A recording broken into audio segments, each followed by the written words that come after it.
Business editor Richard Southern joins us now. And Richard, with legalization just 3 months away, a new report finds Torontonians smoke a lot of marijuana. Yeah, Environics doing a big report into this, Christina, and they found that Torontonians smoke the equivalent of 141.7 million joints a year. You stack those end to end, it would be about 2,000 CN tower lengths worth. Now, it found as well, pot is most popular here in Toronto among young singles, 19 to 35 years old, living in high-rise apartments. Toronto pays on average $7.67 per gram, a little bit more than the national average. 29% of the country has tried the drug at some point. 54% in Toronto think that cannabis will have a negative effect. Overall, Christina, Environics found that the market for legal cannabis will be worth about $3.9 billion per year. Wow, that's a lot of pot.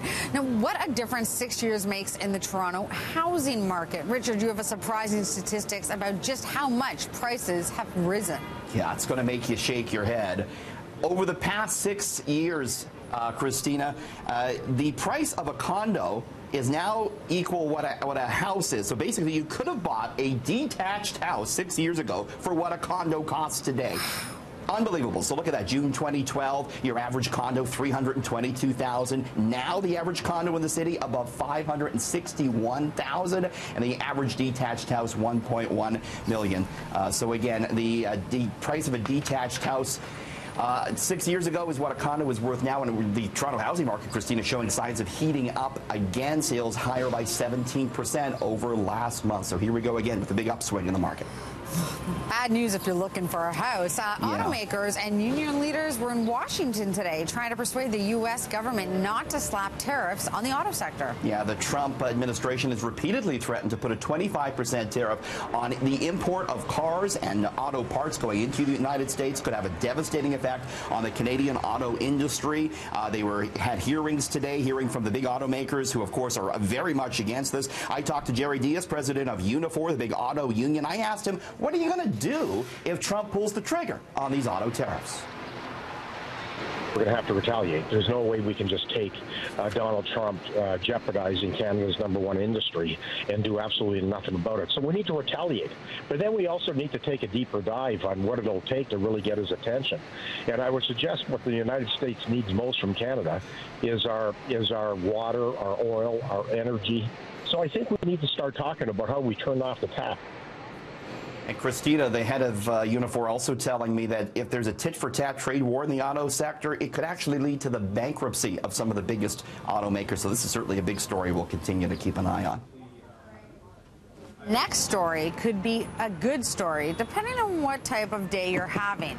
A new study says being in a bad mood can be a positive at the office. We're in a good mood, though, right, Christina? Always, always. How could you not be being out in that nice weather? Yeah, a study from the University of Waterloo found that being in a foul mood at work can be a good thing. Researchers say it can help people better mentally play with ideas and can boost their ability to get things done. Why is this? Well, negative moods promote an analytical thinking style that's well suited to problem solving. Psychology experts say this is particularly true for so-called highly reactive people, those that have a rapid and intense emotional response. It's less true for mellow-headed people. So basically, Christina, moody people do better at work when they're in a mood.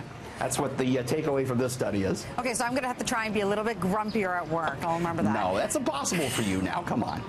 It's a Filipino fast food chain that's generated a ton of interest here in the city. Jollibee is opening another GTA location. Yeah, a lot of interest in this. Now, they opened 2 stores in Winnipeg a year ago, and then they opened one at Kennedy in the 401 in April, and they've been lining up every day for that one. We're looking here at the newest one. This is in Mississauga. It's going to open its doors at 7 o'clock tomorrow morning. And we caught up with some people there who are planning to get up early to be in attendance.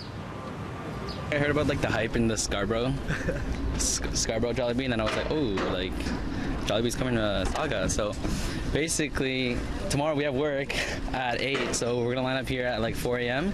Get some good Filipino spaghetti. It's a good restaurant, and I like their chicken a lot. So yeah, and also it's in Heartland, so I'm pretty sure it's gonna be pretty packed tomorrow. So. Gotta get there early.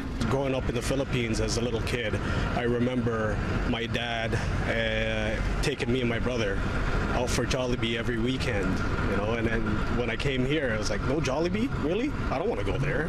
Let's go back to the Philippines. Yeah, so for me, it's just a nostalgia feeling and the fried chicken. So, Christina, this is the 4th store in Canada, but they're promising to open 100 over the next 5 years. So you're going to see a lot of Jollibees. Well, I'll have to give it a try. It's a phenomenon sweeping across the local culinary business. Big kitchens serving up lots of food, but with no dining rooms or customers coming in. It's crazy. They're called ghost kitchens, and there's a growing number of them here in Toronto. They pump out a lot of food, but as you say, nobody's coming into the restaurant. It's in response to food delivery apps like Uber Eats. A lot of these big kitchens, they advertise as several different restaurants on Uber Eats, but in reality, there's no restaurant, and all the food comes out of a central kitchen. George Kotis owns 15 restaurants here in Toronto, but none of them have a dining room. Take a look. Every one of these is an individual restaurant. It all comes from the same kitchen, but they're actually, if you go online, you will see them as individual restaurants. So this is breakfast, this is shawarma, this is Pepe's Pierogies, a protein-ery. So you can consider it almost like a catering kitchen, where you have one kitchen, you get the order, you make the order, send it out. The beauty of it is we can focus primarily just on the food and the quality and the service of the food, and we don't have to worry about customer service and all, which is a great thing as well to have the customers in the service, but we'd like to focus on the quality of the food and focus just on the delivery aspect of the business. It's a fascinating new business model, Christina. Everyone loves their Uber Eats, and you're seeing a response now by these companies who create just a central kitchen. The only problem, he says, is training his staff to come up with all these big assortment of dishes that they have to cook. Technology leading to lots of new innovation. Thanks so much, Richard.